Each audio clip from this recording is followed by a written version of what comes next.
recording? Yeah. I hit the button, yeah. Hey, you sure? Yeah. Yeah. No, Promoter in the Pro. Yeah. We're back. Episode 10. We're into the double digits. It's crazy. Yeah. We used to do this Thursday Thunder. Pardon? Well, we used to do this with Thursday Thunder. That's right. Which you continued. Yeah. And that's up to like, I don't know. 400, 500 something. Yeah. Yeah. What's been happening? I'm training again. You're training. That's right. Last time you had only just sort of, had you even started? No, you were about to start. Yeah, it's been so good and really sore. And it's, you know, like when you feel like energy in your muscles. Yeah. I feel like that again. It's good. Yeah.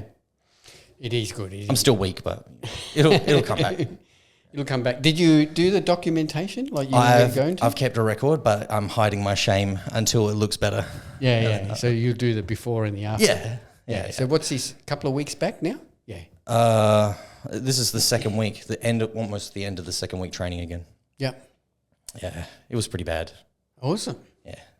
Well, comp stuff. Yes. We are now 7.3 weeks out. Yep. Yeah, so it's coming on really quickly. So I'm starting to get questions, like pretty much the usual questions everyone does. So we'll sort of go through a few of those. The first one is, I even had people ask like, "Oh, how do I enter?" You know, Do the questions get more obscure as it gets closer to the comp because people sometimes die you of get brain? some really weird questions. Yeah. But in the end, basically, if you go to our social media page, either on Instagram or on Facebook, the first pinned story there is a big detailed instructions on how to enter. So it's pretty straightforward, takes you 5 minutes and you enter. And I suggest you get your entry in now.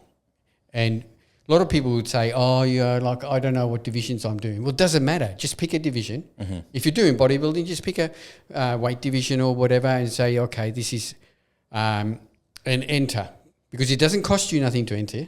I don't charge you anything to enter yet. So to do that part doesn't cost you anything, but you're in the system. Yep. Yeah, and that's the main thing. And then as the comp gets closer, you can then go in and edit your entry, and you can then add all the other divisions that you want to do. You only have to pay at registration. Yes. And that's when, if you've entered, then you were given the date which registration is. Yeah, basically what happens is then the other question is, all right, how do I pay my entry? Well, that'll open on the 1st of September, so in a couple of weeks' time. Okay, yeah. And I'll email all the competitors on how you can pay your entry. And there's so many different choices. You can leave your entry payment right up until 1 week before the show at check-in, or you can pay straight away. You can pay online. You can use Afterpay if you want to spread the costs out and everything. So, I think I'm the only promoter that offers Afterpay, but it's been pretty popular. And I can understand that with the cost of everything, people want to maybe spread the payments out. Yep. And that's why we'll open it a good 4 weeks before the show so they can start doing that, spreading the costs out. But you'll get emailed all the information on when and how to pay. And pretty much in September, that's when I'll start sending out emails to all the competitors. And that's another reason to get your entry in. Yep. So you're in your system and you start getting these emails. I'm assuming you get lots of questions. Then you're like, well, if you've entered, then you would be receiving all the emails of all the information that you're asking. That's right. So you need to enter. Yeah.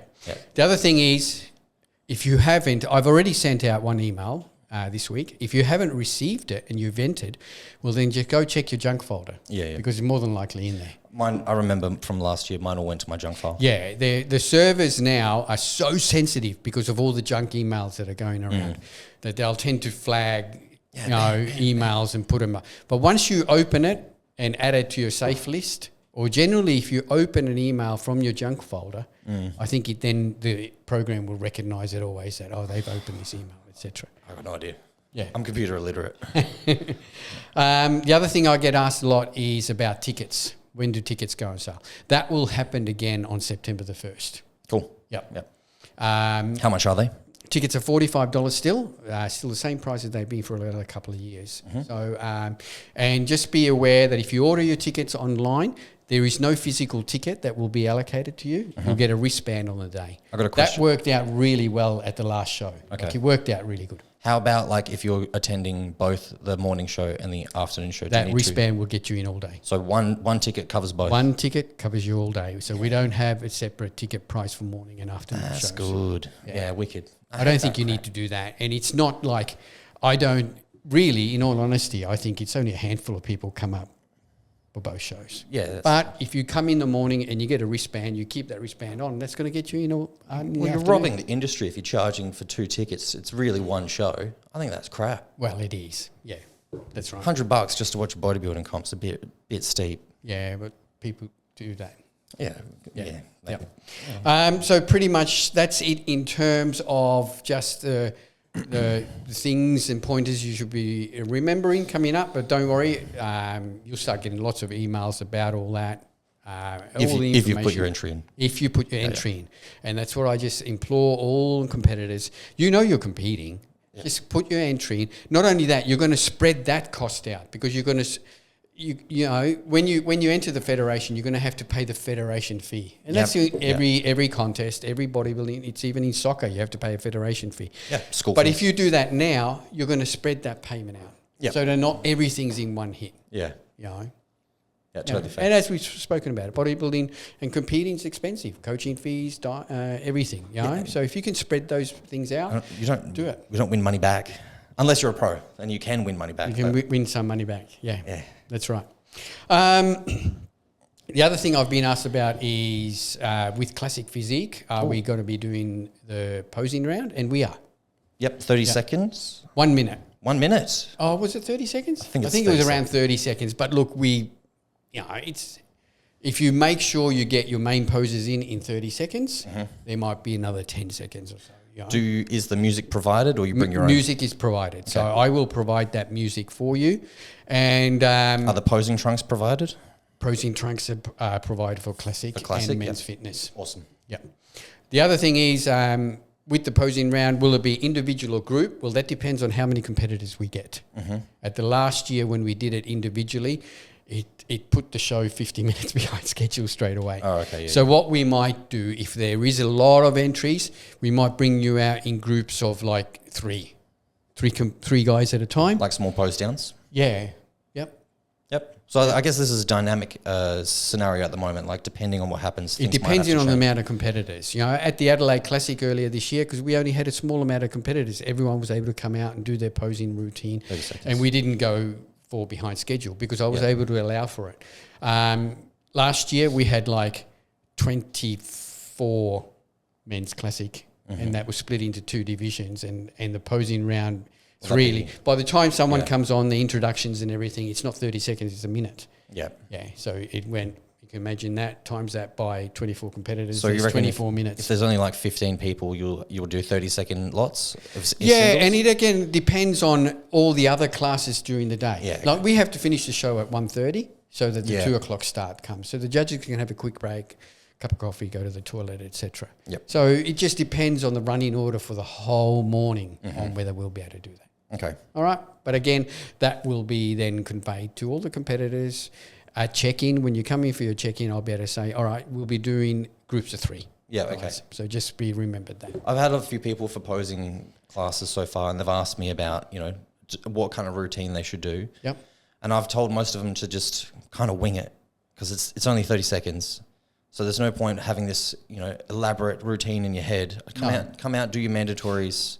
If you hit your main mandatories and then try to hit a couple of what you find is your favourite classic poses or ones that suit your physique the most, including in the mandatories. Yeah. If you look great in a front bicep pose, well, then hit a couple of front bicep poses. Yeah. There's no criteria, all right? No. But in 30 seconds, you did your routine. You were able to hit just about all of the mandatories plus a favourite pose to finish on. All the mandatories and like having flow. And that's what we want to see. The judges want to see that flow and transition between the poses. Because that's all part of that, And obviously not hitting just bodybuilding poses. They need to be bodybuilding classic poses. With a twist. Just with your twist. It's not a front. We don't call it a front double bicep. We call it a front bicep. Front. So it can be one arm, it can be, one arm up, one arm down, as long as there's a bicep pose in there, obviously. And that's it. Pretty straightforward. The other thing we get asked about is wellness criteria recently, and that's being brought up because another federation sort of brought up that our wellness criteria is this and that. Every federation has different criteria. Yeah, but in the end, wellness is a bottom-heavy category. And the judges are just really judging you from the waist down. It's Predominantly. It's predominantly, yeah. We're looking the wellness physique. If you have a look in any federation, wellness is overdeveloped glutes, hamstrings, and quads. Yep. Compared to the upper body. Solid legs. So if you went into a bikini, the feedback would be you need to bring your upper body up to match your lower body. All right? So in the end, that's what it is. But we're not looking for just fat, soft, flabby, big quads and thighs. No. It still has to be at a dieted down, conditioned quads. Yeah. You know? You can have your hair down at the back because, again, we're not focused on that upper body. Okay. Development as such. Do they have to have a hand on the hip in their back? No, pose? that has changed now with ICN. Yeah, you don't need to have you can actually do the IFBB type of pose, but without with your hands on your quads, but again, not leaning too stupidly forward. Yeah. So that, yeah. All right. So by doing that, again, having your hands down, you're taking the focus away from the upper body. Yep. And that's what you do. You want the focus to be on the lower body because that's what it's all about. All right? But we're not looking for ripped up, veiny quads either. Just good condition. They just need to be nice, good conditioned quad development and body fat levels. All right? Yep. So it's pretty straightforward, you know. So that's the main things. Just... Next week we'll cover a couple of other divisions, bikini, etc. Yeah. But you can find all this. The other thing that I get always is people, you know, like we do have a website. Yeah. Yeah, like they say, oh, where can I find information on the Australia? Well, you go to the website, mate. Yeah. Yeah. So icompetenatural.com. You go to contests and you'll see event information under there. And for every contest there will be a PDF information sheet. Like there's one for the SA where you can find all the information. There's one for the Australia where you can find all the host hotels, etc. All the information is there. All the TANers numbers there. There's one for the Worlds. So icompetenatural.com. Every federation has a website. So all you have to do is just Google it and you'll find it. And all the information's there. It's the same with this criteria. All the division criteria is there. Everything's there. Well, we know what bodybuilders like when they're dieting. Yeah. That's right. Yeah. You got anything to add? No, not really. I've had some of the people that have come to see me still haven't gone to posing classes. No, and I think that's really important to go to. That's right. Plus, they're held by the judges, so you'll get honest feedback there and then as well. Like, exactly what division are you best going to be suited to? And they're honest. And we had that last week. We had one person, and Janelle actually called me in as well, and we had a look and told him that, I think you're suited to this division, you know? Yep. And same with a lot of the girls, you know? If you are unsure, well, that's the best way to find out and get the feedback from our two main judges. Yep. Yeah, that's pretty much it. Yeah. Because it's getting closer now. Like, you just got to really practice your posing. That's right. As much as you can. As much as you can, definitely. There's one thing I do. Look, we'll quickly touch on this, and it's the bodybuilding industry is a lot like the supplement industry. You know, there's lots of product, as in contests, and there's lots of information that sometimes can be overhyped. You know? Yeah. Whereas it's all just basic. And there's a couple of things we touch on, and we've spoken about this, that there is no industry standard to posing. No. Like there's no international standard. There's no international body that controls everything. No. Like every federation has their own criteria. Yep. And that's the criteria that the federations chosen to put up. Yep. Doesn't mean it's the best criteria, you know?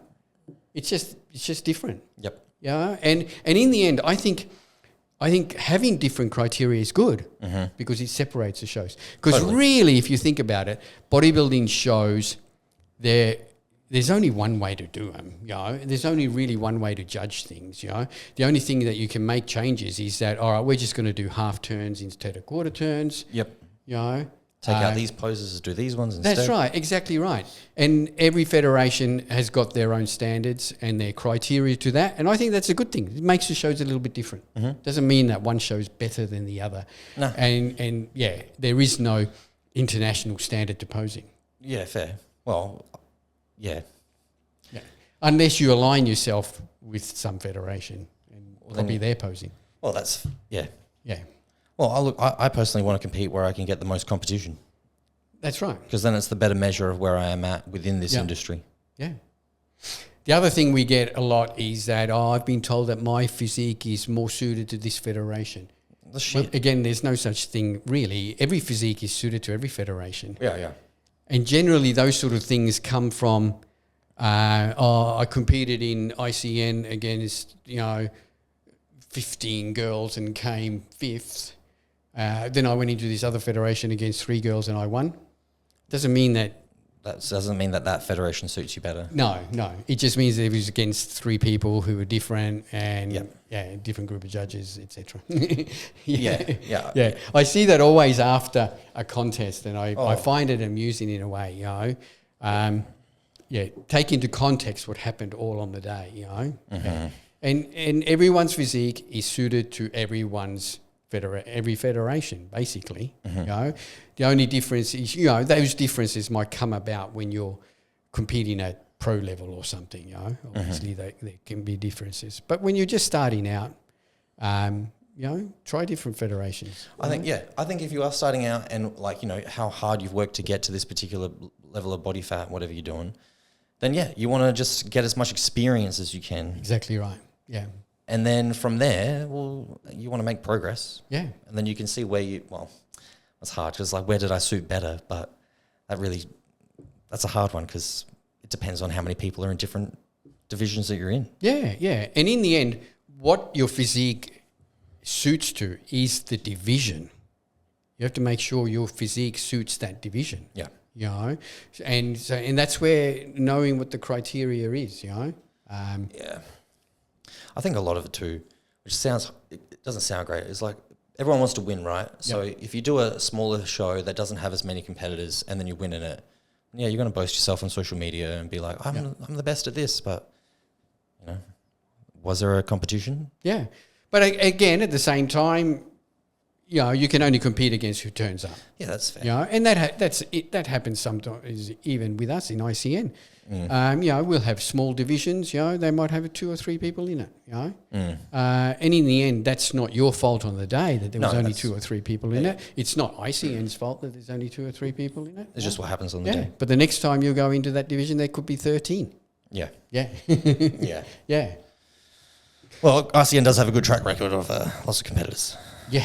That's great. And this show already we're well on track to be a big show. And CZB is always a big show anyway. Yeah. And I think people want to go to the Worlds. We've got a number of competitors who haven't competed for a couple of years, few years coming back. Oh, yeah. Okay. So that's always exciting. When I see, this guy competed last 5 years ago, Yeah, finally, return. Yeah. It's He's obviously kept training and so you're excited to see that person on stage. Always exciting when someone comes back after a long hiatus, time not competing, Agreed. It can be exciting. It can sometimes be disappointing. You think, what have you been doing for 5 years? But most of the time, every time that comes back, it's always like, wow, look at the changes this person's most of the time done. it's good. Yeah. That's it. That's all we got. No worries. Hit us up with some questions. If you want to ask any questions, coaching questions of Sam, any comp questions, I'm happy to answer everything, as honestly as possibly we can. That's what this is all about. Thanks, guys. Thanks for tuning in, and we'll catch you next time on episode 11 of The Promoter And the Pro. Thanks, guys. See you next time. See you.